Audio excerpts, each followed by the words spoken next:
Charlotte Brontë, Chapter 15. Mr. Rochester did, on a future occasion, explain it. It was one afternoon when he chanced to meet me and Adele in the grounds, and while she played with Pilot and her shuttlecock, he asked me to walk up and down a long beech avenue within sight of her. He then said that she was the daughter of a French opera dancer, Céline Varens, towards whom he had once cherished what he called a grande passion. This passion Céline had professed to return with even superior ardour. He thought himself her idol, ugly as he was. He believed, as he said, that she preferred his CompleteLit to the elegance of the Apollo Belvedere. And, Miss Eyre, so much was I flattered by this preference of the Gallic sylph for her British gnome, that I installed her in an hotel, gave her a complete establishment of servants, a carriage, cashmeres, diamonds, dentelles, etc. In short, I began the process of ruining myself in the received style, like any other spoony. I had not, it seems, the originality to chalk out a new road to shame and destruction, but trode the old track with stupid exactness not to deviate an inch from the beaten centre. I had, as I deserved to have, the fate of all other spoonies. Happening to call one evening when Céline did not expect me, I found her out. But it was a warm night, and I was tired with strolling through Paris, so I sat down in her boudoir, happy to breathe the air consecrated so lately by her presence. No, I exaggerate. I never thought there was any consecrating virtue about her. It was rather a sort of pastille perfume she had left, a scent of musk and amber, than an odour of sanctity. I was just beginning to stifle with the fumes of conservatory flowers and sprinkled essences, when I bethought myself to open the window and step out on to the balcony. It was moonlight and gaslight besides, and very still and serene. The balcony was furnished with a chair or two. I sat down and took out a cigar. I will take one now, if you will excuse me. Here ensued a pause, filled up by the producing and lighting of a cigar. Having placed it to his lips and breathed a trail of Havana incense on the freezing and sunless air, he went on. I liked bonbons too in those days, Miss Eyre, and I was croquant. Overlook the barbarism, croquant, chocolate comfits and smoking alternately, watching meantime the equipages that rode along the fashionable streets towards the neighbouring opera-house, when in an elegant close carriage drawn by a beautiful pair of English horses, and distinctly seen in the brilliant city light, I recognized the voiture I had given Céline. She was returning. Of course my heart thumped with impatience against the iron rails I leant upon. The carriage stopped, as I had expected, at the hotel door. My flame, that is the very word for an opera innamorata, alighted, though muffled in a cloak, an unnecessary encumbrance, by the by, on so warm a June evening. I knew her instantly by her little foot, seen peeping from the skirt of her dress as she skipped from the carriage step. Bending over the balcony, I was about to murmur "Mon ange," in a tone, of course, which would be audible to the ear of love alone, when a figure jumped from the carriage after her, cloaked also. But that was a spurred heel which had rung on the pavement, and that was a hatted head which now passed under the arch porte-cochere of the hotel. You never felt jealousy, did you, Miss Eyre? Of course not. I need not ask you, because you never felt love. You have both sentiments yet to experience. Your soul sleeps. The shock is yet to be given which shall waken it. You think all existence lapses in as quiet a flow as that in which your youth has hitherto slid away. Floating on with closed eyes and muffled ears, you neither see the rocks bristling not far off in the bed of the flood, nor hear the breakers boil at their base. But I tell you, and you may mark my words, you will come some day to a craggy pass in the channel, where the whole of life's stream will be broken up into whirl and tumult, foam and noise. Either you will be dashed to atoms on crag points, or lifted up and borne on by some master wave into a calmer current, as I am now. I like this day, I like that sky of steel, I like the sternness and stillness of the world under this frost. I like Thornfield, its antiquity, its retirement, its old crow trees and thorn trees, its grey facade and lines of dark windows reflecting that metal welkin. And yet how long have I abhorred the very thought of it, shunned it like a great plague-house! How I do still abhor— He ground his teeth and was silent. He arrested his step and struck his boot against the hard ground. Some hated thought seemed to have him in its grip, and to hold him so tightly that he could not advance. We were ascending the avenue when he thus paused.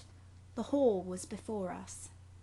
Lifting his eye to its battlements, he cast over them a glare such as I never saw before or since. Pain, shame, ire, impatience, disgust, detestation seemed momentarily to hold a quivering conflict in the large pupil dilating under his ebon eyebrow. Wild was the wrestle which should be paramount, but another feeling rose and triumphed. Something hard and cynical, self-willed and resolute. It settled his passion and petrified his countenance. He went on. During that moment I was silent, Miss Eyre. I was arranging a point with my destiny. She stood there, by that beech trunk, a hag like one of those who appeared to Macbeth on the heath of Forres. "You like Thornfield?" she said, lifting her finger. And then she wrote in the air a memento, which ran in lurid hieroglyphics all along the house front, between the upper and lower row of windows. "Like it if you can. Like it if you dare." "I will like it," said I. "I dare like it. And," he subjoined moodily, "I will keep my word.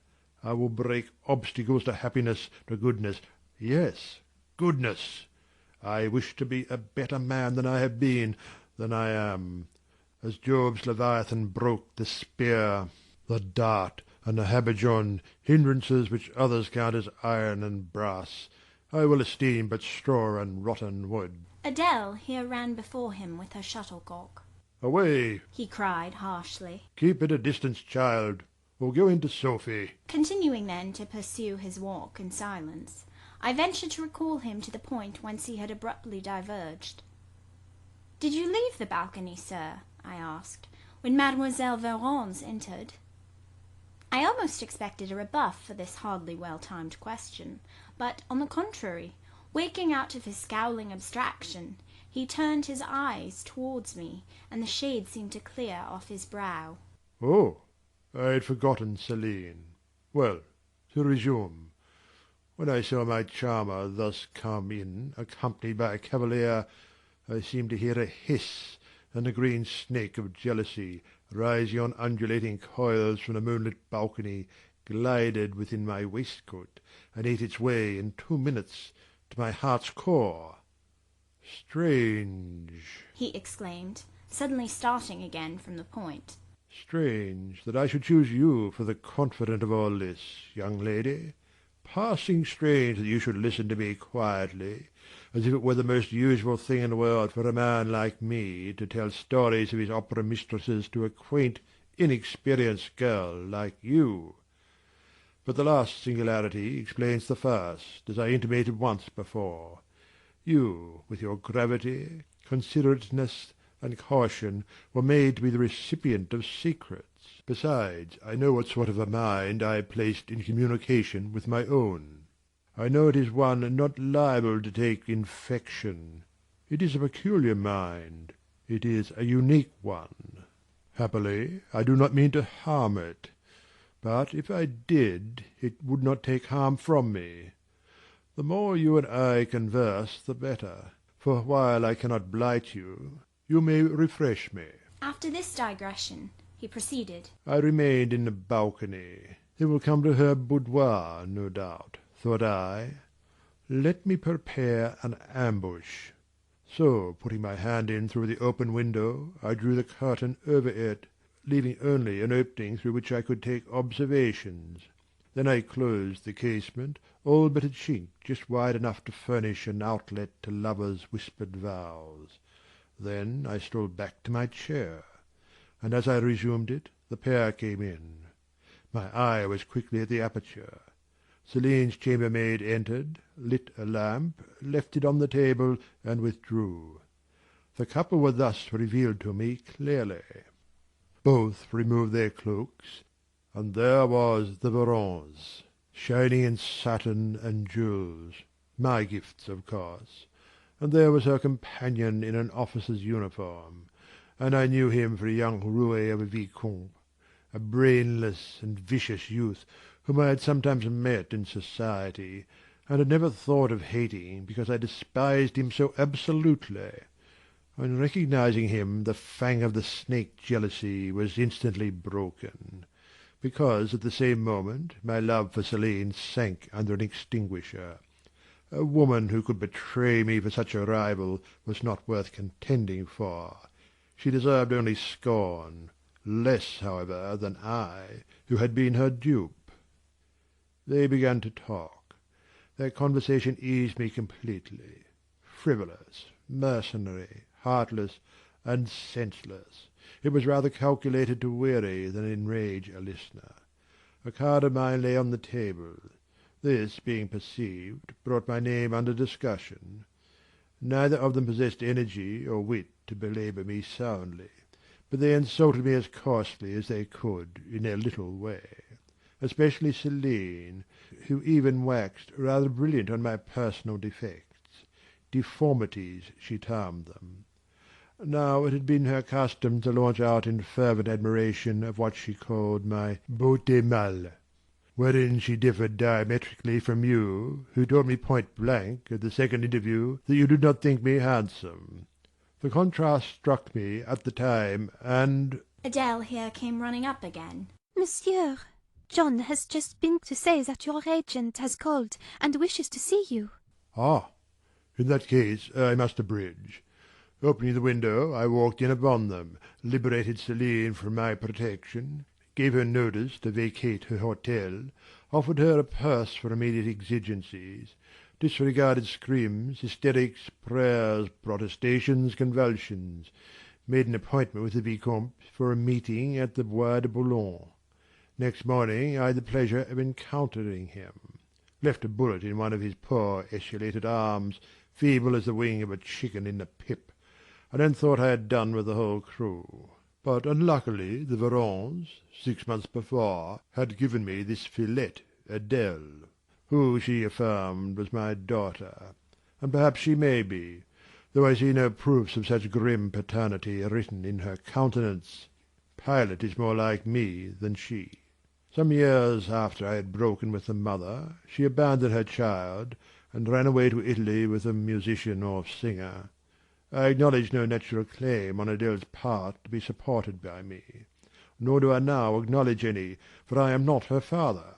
But hearing that she was quite destitute, I e'en took the poor thing out of the slime and mud of Paris, and transplanted it here, to grow up clean in the wholesome soil of an English country garden. Mrs. Fairfax found you to trade it. But now you know that it is the illegitimate offspring of a French opera girl, you will perhaps think differently of your post and protégé. You will be coming to me some day with notice that you have found another place, that you beg me to look out for a new governess, etc. Eh? No. Adele is not answerable for either her mother's faults or yours. I have a regard for her, and now that I know she is, in a sense, parentless, forsaken by her mother, and disowned by you, sir, I shall cling closer to her than before. How could I possibly prefer the spoilt pet of a wealthy family, who would hate her governess as a nuisance, to a lonely little orphan who leans towards her as a friend? Oh, that is the light in which you view it? Well, I must go in now, and you too. It darkens. But I stayed out a few minutes longer with Adele and Pilot, ran a race with her, and played a game of battledore and shuttlecock. When we went in, and I had removed her bonnet and coat, I took her on my knee, kept her there an hour, allowing her to prattle as she liked, not rebuking even some little freedoms and trivialities into which she was apt to stray when much noticed, and which betrayed in her a superficiality of character, inherited probably from her mother, hardly congenial to an English mind. Still, she had her merits, and I was disposed to appreciate all that was good in her to the utmost. I sought in her countenance and features a likeness to Mr. Rochester, but found none. No trait, no turn of expression announced relationship. It was a pity. If she could but have been proved to resemble him, he would have thought more of her. It was not till after I had withdrawn to my own chamber for the night that I steadily reviewed the tale Mr. Rochester had told me. As he had said, there was probably nothing at all extraordinary in the substance of the narrative itself. A wealthy Englishman's passion for a French dancer and her treachery to him were everyday matters enough, no doubt, in society. But there was something decidedly strange in the paroxysm of emotion which had suddenly seized him when he was in the act of expressing the present contentment of his mood, and his newly revived pleasure in the old hall and its environs. I meditated wonderingly on this incident, but gradually quitting it, as I found it for the present inexplicable, I turned to the consideration of my master's manner to myself. The confidence he had thought fit to repose in me seemed a tribute to my discretion. I regarded and accepted it as such. His deportment had now for some weeks been more uniform towards me than at the first. I never seemed in his way. He did not take fits of chilling hauteur. When he met me unexpectedly, the encounter seemed welcome. He had always a word and sometimes a smile for me.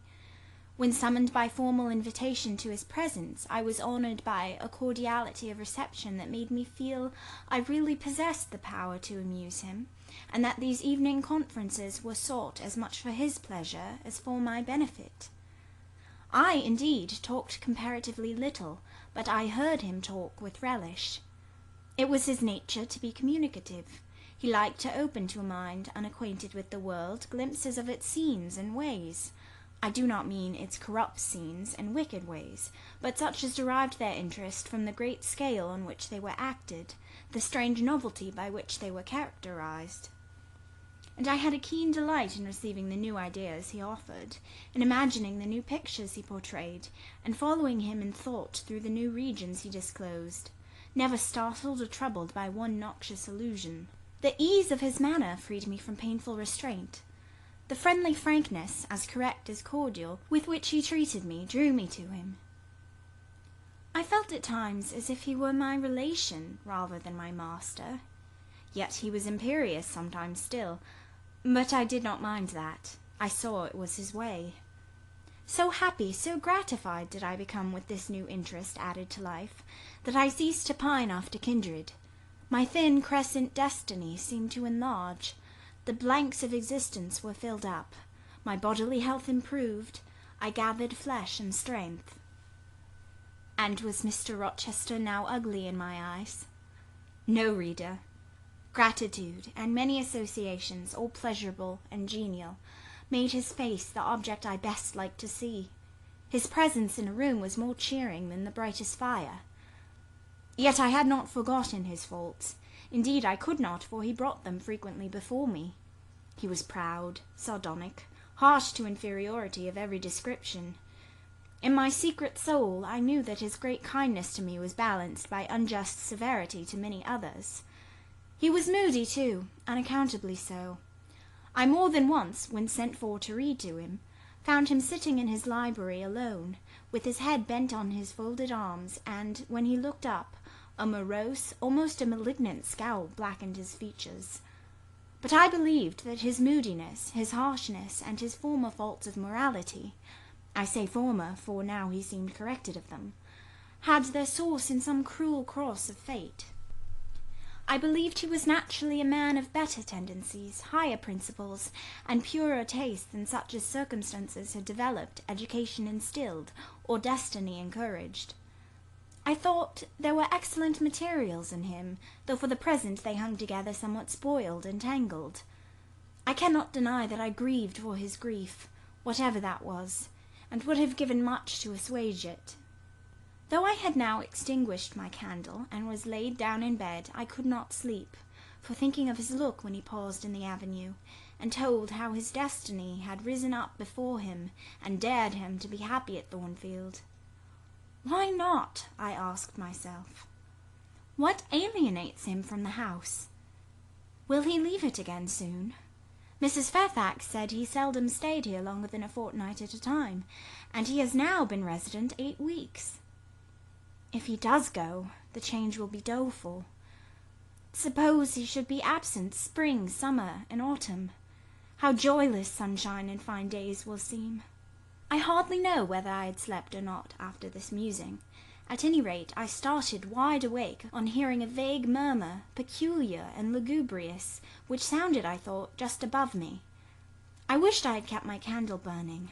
The night was drearily dark. My spirits were depressed. I rose and sat up in bed, listening. The sound was hushed. I tried again to sleep, but my heart beat anxiously. My inward tranquillity was broken. The clock far down in the hall struck 2. Just then it seemed my chamber door was touched, as if fingers had swept the panels in groping away along the dark gallery outside. I said, "Who is there?" Nothing answered. I was chilled with fear.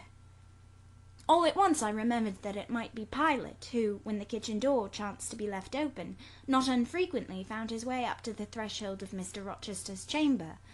I had seen him lying there myself in the mornings. The idea calmed me somewhat. I lay down.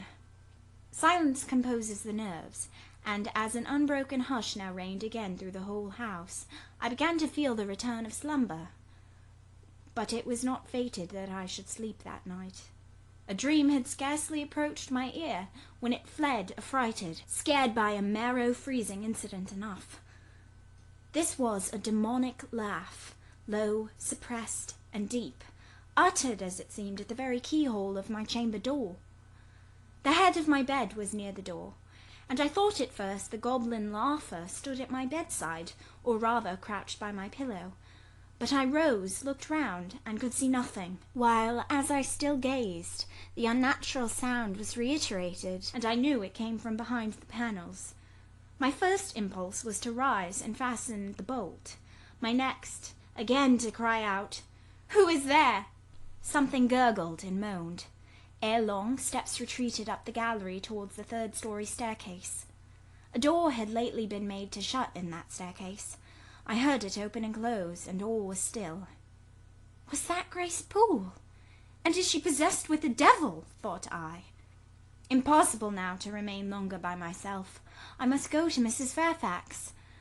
I hurried on my frock and a shawl. I withdrew the bolt and opened the door with a trembling hand. There was a candle burning just outside, and on the matting in the gallery. I was surprised at this circumstance, but still more was I amazed to perceive the air quite dim, as if filled with smoke, and while looking to the right hand and left, to find whence these blue wreaths issued, I became further aware of a strong smell of burning. Something creaked. It was a door ajar, and that door was Mr. Rochester's, and the smoke rushed in a cloud from thence. I thought no more of Mrs. Fairfax. I thought no more of Grace Poole, or the laugh.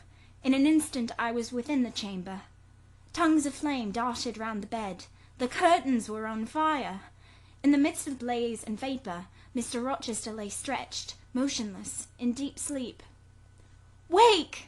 Wake!" I cried. I shook him, but he only murmured and turned. The smoke had stupefied him.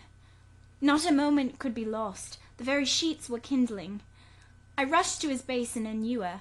Fortunately, one was wide and the other deep, and both were filled with water. I heaved them up, deluged the bed and its occupant, flew back to my own room, brought my own water jug, baptized the couch afresh, and by God's aid succeeded in extinguishing the flames which were devouring it. The hiss of the quenched element, the breakage of a pitcher which I flung from my hand when I had emptied it, and above all the splash of the shower bath I had liberally bestowed, roused Mr. Rochester at last. Though it was now dark, I knew he was awake, because I heard him fulminating strange anathemas at finding himself lying in a pool of water. Is there a flood? he cried. No, sir, I answered, but there has been a fire. Get up, do, you are quenched now. I will fetch you a candle. In the name of all the elves in Christendom, is that Jane Eyre? He demanded. What have you done with me, witch, sorceress? Who is in the room besides you? Have you plotted to drown me? I will fetch you a candle, sir, and in heaven's name get up. Somebody has plotted something. You cannot too soon find out who and what it is. There, I am up now. But at your peril you fetch a candle yet. Wait 2 minutes till I get into some dry garments, if any dry they be. Yes, here is my dressing gown. Now, run. I did run. I brought the candle which still remained in the gallery. He took it from my hand, held it up and surveyed the bed, all blackened and scorched, the sheets drenched, the carpet round swimming in water. What is it? And who did it? He asked. I briefly related to him what had transpired, the strange laugh I had heard in the gallery, the step ascending to the 3rd story, the smoke, the smell of fire which had conducted me to his room, in what state I had found matters there, and how I had deluged him with all the water I could lay hands on. He listened very gravely. His face, as I went on, expressed more concern than astonishment. He did not immediately speak when I had concluded. "Shall I call Mrs. Fairfax?" I asked. Mrs. Fairfax? No. What the deuce would you call her for? What can she do? Let her sleep unmolested. Then I will fetch Leah, and wake John and his wife. Not at all. Just be still. You have a shawl on. If you are not warm enough, you may take my cloak yonder, wrap it about you, and sit down in the armchair. There, I will put it on. Now place your feet on the stool, to keep them out of the wet. I am going to leave you a few minutes. I shall take the candle. Remain where you are till I return. Be as still as a mouse. I must pay a visit to the 2nd story. Don't move, remember, or call anyone. He went. I watched the light withdraw.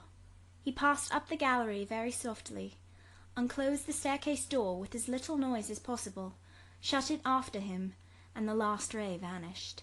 I was left in total darkness. I listened for some noise, but heard nothing. A very long time elapsed. I grew weary. It was cold, in spite of the cloak, and then I did not see the use of staying, as I was not to rouse the house.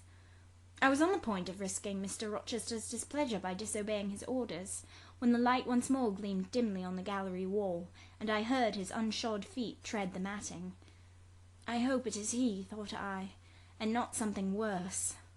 He re-entered, pale and very gloomy. I have found it all out, said he, setting his candle down on the washstand. It is as I thought. How, sir?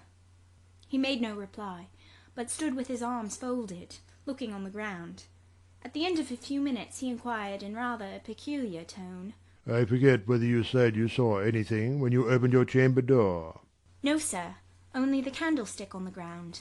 But you heard an odd laugh? You have heard that laugh before, I should think, or something like it. Yes, sir.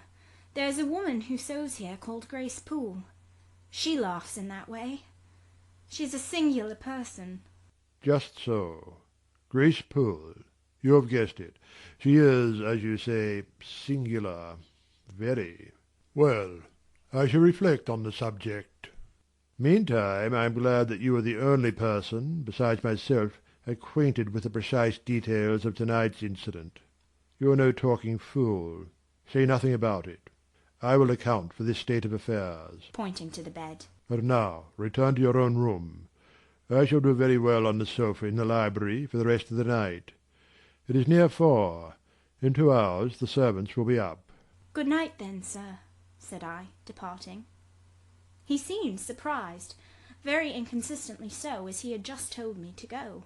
What? He exclaimed. Are you quitting me already, and in that way? You said I might go, sir. But not without taking leave, not without a word or two of acknowledgment and goodwill, not, in short, in that brief, dry fashion. Why, you have saved my life, snatched me from a horrible and excruciating death, and you walked past me as if we were mutual strangers. At least shake hands." He held out his hand. I gave him mine. He took it first in one, then in both his own. "You have saved my life. I have a pleasure in owning you so immense a debt. I cannot say more. Nothing else that has being would have been tolerable to me in the character of creditor for such an obligation. But you, it is different. I feel your benefits no burden, Jane." He paused, gazed at me. Words almost visible trembled on his lips, but his voice was checked. "Good night again, sir. There is no debt, benefit, burden, obligation in the case." "I knew," he continued, "you would do me good in some way at some time. I saw it in your eyes when I first beheld you. That expression and smile did not—" Again he stopped. "Did not," he proceeded hastily, "strike delight to my very inmost heart so for nothing. People talk of natural sympathies. I have heard of good genii. There are grains of truth in the wildest fable. My cherished preserver, good night." Strange energy was in his voice, strange fire in his look. "I am glad I happened to be awake," I said, and then I was going. "What? You will go?" "I'm cold, sir." "Cold? Yes, and standing in a pool.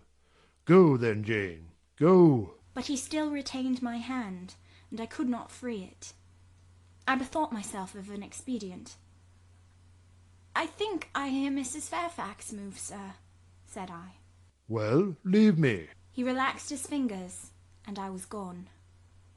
I regained my couch, but never thought of sleep. Till morning dawned, I was tossed on a buoyant but unquiet sea, where billows of trouble rolled under surges of joy. I thought sometimes I saw beyond its wild waters a shore, sweet as the hills of Beulah, and now and then a freshening gale, wakened by hope, bore my spirit triumphantly towards the bourne. But I could not reach it, even in fancy. A counteracting breeze blew off land, and continually drove me back. Sense would resist delirium. Judgment would warn passion. Too feverish to rest, I rose as soon as day dawned. End of Chapter 15.